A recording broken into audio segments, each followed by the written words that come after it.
நமீபியாவை போட்டு நசுக்கி இருக்கிறாங்க இந்திய அணி. அவங்கள நசுக்கிட்டாங்கன்னு சொல்றதை விட பெரிய அணிகளாக பார்க்கக்கூடிய சில அணிகளுக்கு இந்த இடத்துல பயத்தை கொடுத்திருக்கிறாங்க.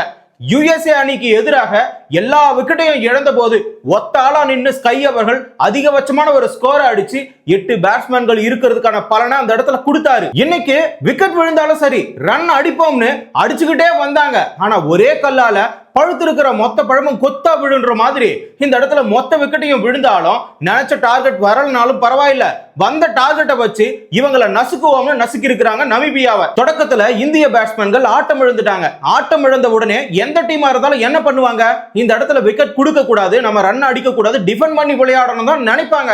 ஆனா அந்த விதியெல்லாம் தூக்கி குப்பையில தூக்கி போட்டு களத்துல பட்டாசு மாதிரி வெடிச்சாங்க. ஆனா அந்த பட்டாசு முழுசெல்லாம் வெடிக்கலைங்க.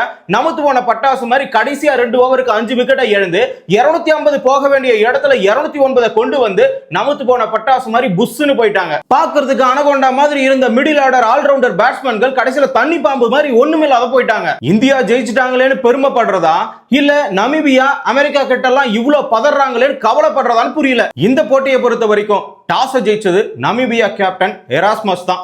இவர் ஜெயிச்ச உடனே கொஞ்சம் கூட யோசிக்காம ஃபீல்டிங்கை சூஸ் பண்ணிருக்கிறாரு. இதற்கான காரணம் பனிப்பொழிவு இருக்கும். அதுவும் இல்லாம இந்த பிட்ச் பேட்டிங்க்கு கரெக்டா இருக்குன்றதுனால சேசிங்ல எவ்வளவு டார்கெட்டை கொடுத்தாலும் நாங்க சேஸ் பண்ணுவோம்னு சொல்லியிருந்தாரு. அடுத்ததா பேசிய சூரியகுமார் யாதவ் டாஸ் தோத்தாச்சு, மேட்ச் ஜெயிக்கிற வரைக்கும் டாஸ் தோக்குறத பத்தி நாங்க நினைக்க போறதே இல்லை. அதுவும் இல்லாம அபிஷேக் சர்மாவுக்கு உடல்நலம் சரியில்லைன்ற ஒரே காரணத்துக்காக சஞ்சு சாம்சனை உள்ள இறக்கி இருக்கிறாங்க. ஆனா பேசும் பொழுது 1 இல்ல 2 மேட்ச் அவர் விளையாட மாட்டாருன்னு சொல்லி இருக்கிறாரு. ஏன்னா அவருடைய உடல்நலம் சரியில்லைன்ற காரணத்தினால.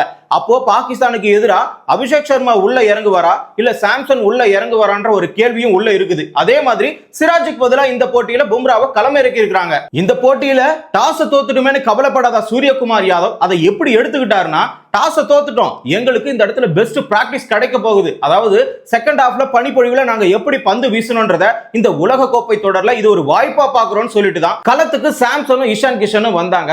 இந்த போட்டியை பொறுத்த வரைக்கும் சாம்சன் ஃப்ரீயா ஆடணும், அதாவது வந்தாமல போனா மசுருன்ற மாதிரி ஆடணும். ஏன்னு கேட்டீங்கன்னா அபிஷேக் சர்மாவுக்கு உடல்நிலை சரியில்லை. அந்த ஒரு காரணத்தினால மட்டும்தான் இவருக்கு வாய்ப்பு கிடைச்சிருக்கு. ஒருவேளை அவர் நல்லா இருந்தா கொடுக்க மாட்டானுங்க. அப்படி வாய்ப்பே கிடைக்காதுன்னு தெரிஞ்சு ஏன் பயந்து ஆடணும், ஃப்ரீயா ஆட வேண்டியதான். அவர் வீசின 3 பால ரீட் பண்ணி 4வது பால்ல அழகா ஸ்லாட்ல விழுந்த பந்து தூக்கி மிட் ஆஃப் மேல அடிச்சு 6ஆ கன்வெர்ட் பண்ணாரு. அகைன் இஷான் கிஷன் அண்ணன் தலை இருக்கும்போது வால் ஆடக்கூடாதுன்னு சிக்காகோ வீசின 2வது ஓவர்ல சிங்கிள் அடிச்சு ஸ்ட்ரைக்க தூக்கி சாம்சன் கிட்ட கொடுத்தாரு. சாம்சன் கொஞ்சம் கூட யோசிக்கல, அடிச்சு ஆடணும்டா, ஃப்ரீயா ஆடணும். ஆகையினால 2வது 6ஐயும் தூக்கி அடிச்சாரு. ஃபர்ஸ்ட் ஒரு 6 அடிச்சிருந்தார்ல, அதனுடைய கண்டினியூவா 2வது 6ஐயும் அடிச்சிருக்காரு. இனிமே விடக்கூடாது, நமக்கா வாய்ப்பை தர மாட்டாருன்னு சொல்லிட்டு 3வது 6ஐயும் லெக் சைட்ல அடிச்சாரு. இன்னும் விடல, மறுபடியும் 4 அடிச்சாரு. யார் கண்ணு பட்டுச்சுன்னே தெரியல. நல்லா இருந்த குடும்பம் நாசமா போன மாதிரி நல்லா ஆடிட்டு இருந்தாரு மனுஷன். நல்ல தொடக்கம் கிடைச்சோம், பட்டும் படாம பட்டதுனால கேட்சா மாதிரி அவுட் ஆயிட்டாரு. 8 பாலுக்கு 22 ரன். இதுல 1 ரன் கூட ஓடி எடுக்கல. 3 6 1 4. நல்ல ஆட்டக்காரன் நிரூபிச்சாலும் கிடைச்ச வாய்ப்பை தவற விட்டாருன்னு தான் சொல்ல முடியும். தேர்ட் பேட்ஸ்மேனா வந்த திலக் வர்மா பொறுமையா ஆடினாரு. ஆனா இஷான் கிஷன் எப்பேற்பட்ட ஆளு தெரியுமா? சந்திரமுகி படத்துல பிரபு இருக்கிற வரைக்கும் கங்கா சந்திரமுகியா மாறவே இல்லை. அந்த மாதிரி சாம்சன் போற வரைக்கும் ஒண்ணுமே பண்ணல. போன பிறகு முழுசா மாறின சந்திரமுகி மாதிரி கோடாரி எடுத்து சரா புலகிற மாதிரி ஒவ்வொரு பாலையும் பொழந்தாரு. அதுலயும் பவர் பிளேவனுடைய கடைசி ஓவரை ஸ்மித் தான் வீசினாரு.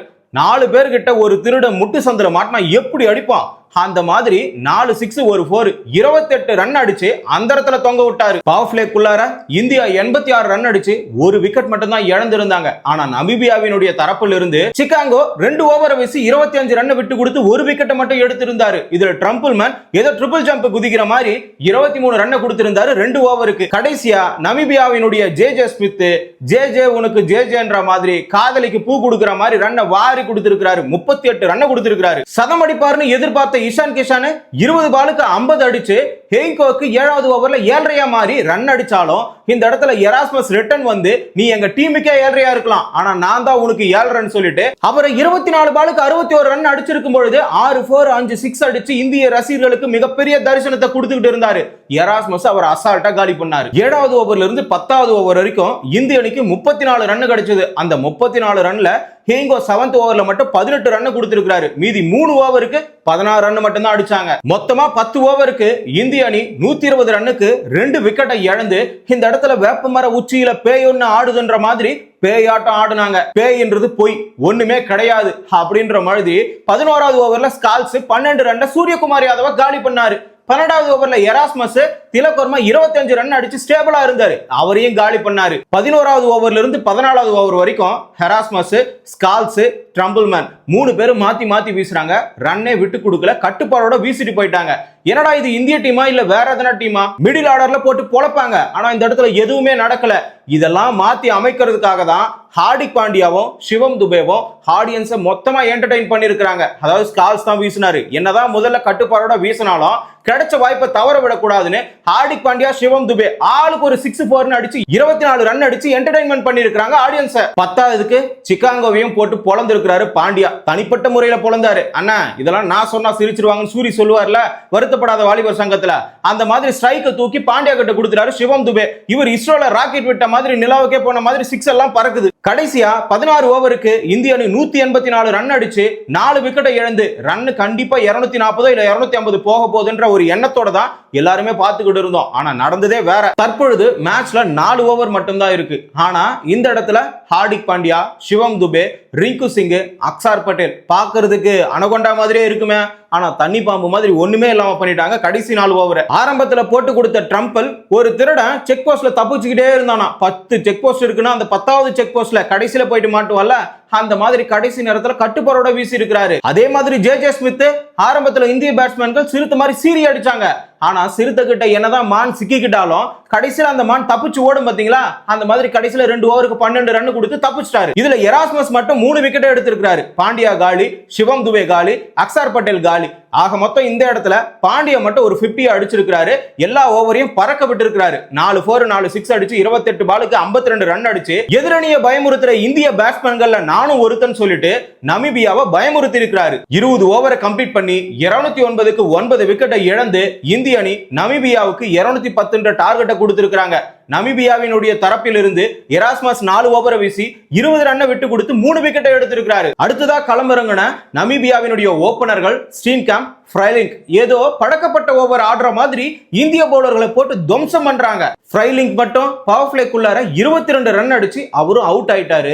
இந்த இடத்துல ஹர்ஷ்தீப் சிங், ஹார்திக் பாண்டியா, சிவம் துபே மாத்தி மாத்தி வீசுறாங்க. பவர் பிளேக்குள்ளார 6 ஓவர் வீசி 57 ரன்னை கொடுத்து 1 விக்கெட்டை மட்டும் தான் எடுத்திருக்காங்க. களத்துல லாஃப்டி ஈடான், ஸ்டீன்காம்ப் 2 பேர் இருக்கிறாங்க.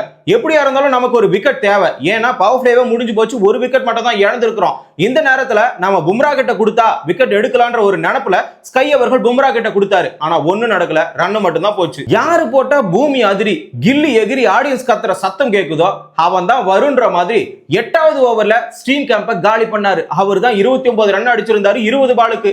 அடுத்ததா 10வது ஓவர்ல கிரீனை காலி பண்ணாரு. இன்னொரு பக்கம் லோஃப்டி ஈடனை காலி பண்ணாரு. ஆக மொத்தம் 7 ரன் மட்டும் விட்டு கொடுத்திருக்கிறாரு 2 ஓவருக்கு. 3 விக்கெட்டை எடுத்து உண்மையாவே நமீபியாவை நசுக்குனது வருண் சக்கரவர்த்தி தான். ஆனா இடையில எராஸ்மஸ் 9வது ஓவரை அக்சார் பட்டேல் தான் வீசினாரு. கொஞ்சம் கூட யோசிக்காம நானும் ஒரு பேட்ஸ்மேன் தான்ப்பா, அதுவும் இல்லாம நமீபியாவுக்கு நான் தான் கேப்டன், ஆகையினால 2 6 அடிச்சிருந்தாரு. நீ கேப்டனா வேணா இரு, நான் இந்தியாவுக்கு வைஸ் கேப்டன், நான் ரிவெஞ்ச் எடுப்பேன்னு சொல்லிட்டு 11th ஓவர்ல 18 ரன்ல எராஸ்மஸ் காலி பண்ணாரு. 10வது ஓவர் வரைக்கும் போராடிக்கிட்டு இருந்தாங்க நமீபியா அணி. அதுலயும் பர்டிகுலரா கேப்டன் எராஸ்மஸ் நல்லாவே போராடிக்கிட்டு இருந்தாரு. அவருடைய விக்கெட் 11வது ஓவர்ல விழுந்து போச்சு. இருந்தாலும் 10 ஓவரை கம்ப்ளீட் பண்ணி 88 ரன்னுக்கு 4 விக்கெட்டை இழந்து கொஞ்சமா நம்பிக்கை வச்சிருந்தாங்க. 11வது ஓவர்ல அவருடைய விக்கெட் போன உடனே தோல்வி அவங்களுக்கு உறுதின்ற மாதிரி தான் ஒரு நிலைமைக்கு எடுத்துட்டு போயிட்டாங்க இந்திய அணி. 11வது ஓவர்ல இருந்து 15வது ஓவர் வரைக்கும் 17 ரன் மட்டும் தான் அடிச்சாங்க இந்த நமீபியா அணி. ஆக மொத்தம் 15 ஓவரை கம்ப்ளீட் பண்ணி 105க்கு 6 விக்கெட்டை இழந்து தடுமாறிக்கிட்டு இருந்தாங்க. இன்னும் 4 விக்கெட் தான் தேவை. பும்ரா 17வது ஓவர் வீசி 1 விக்கெட் எடுக்கிறாரு. பேட்டிங்ல கலக்குன ஹார்திக் பாண்டியா திரும்ப வந்து போலிங்லயே நான் கலக்குவன்ற மாதிரி ஒரே ஓவர்ல தொடர்ச்சியா 2 விக்கெட் எடுத்திருக்காரு. ஹாட்ரிக் மிஸ் ஆகிடுச்சு. கடைசி விக்கெட் 19வது ஓவரினுடைய 2வது பந்துல சிவம் துபே எடுத்து இந்த இடத்துல 18.2 ஓவர்கள்ல 116 ரன்னுக்கு ஆல் அவுட் ஆகி 93 ரன்கள் வித்தியாசத்துல இந்திய அணி ஜெயிச்சிருக்காங்க. இந்தியாவின் தரப்பிலிருந்து ஹார்திக் பாண்டியா 4 ஓவரை வீசி 21 ரன்னை விட்டு கொடுத்து 2 விக்கெட் எடுத்திருக்காரு. அக்சார் பட்டேல் 3 ஓவரை வீசி 20 ரன்னை விட்டு கொடுத்து 2 விக்கெட் எடுத்திருக்காரு. ஆனா வருண் சக்கரவர்த்தி 2 ஓவரை வீசி 7 ரன்னை விட்டு கொடுத்து 3 விக்கெட்டை எடுத்திருக்காரு. இதே மாடுலேஷன்ல ஸ்ரீலங்காவில போயிட்டு பாகிஸ்தானை இந்தியா தோக்கடிக்குமான்னு சொல்லிட்டு நீங்க கமெண்ட்ல சொல்லுங்க. கிரிக்கெட் நிகழ்வுகளை தொடர்ந்து தெரிஞ்சுக்கணுமா? தமிழரசன் பார்வையாளர் சேனலை சப்ஸ்கிரைப் பண்ணிக்கோங்க.